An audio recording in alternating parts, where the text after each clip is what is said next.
Sundo na kami sa mga ate niya. Hva står det på plakaten? Welcome to Norway.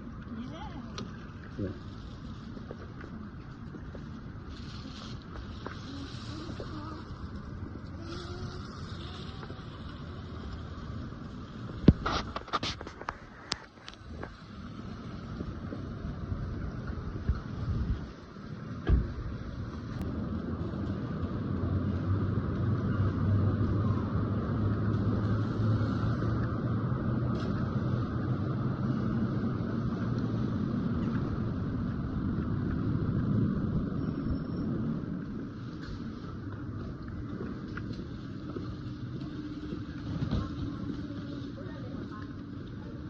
Her borte.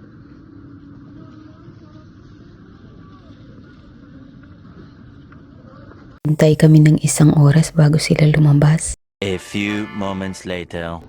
Ayan na sila. Naku, tuwang-tuwa ako talaga. Tapos din drawingan pa na Talia yung ano ng ate niya. Para daw maganda. Welcome to Norway.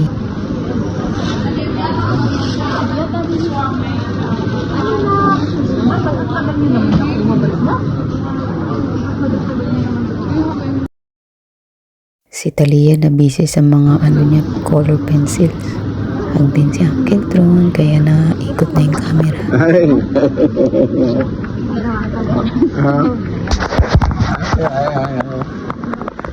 Welcome.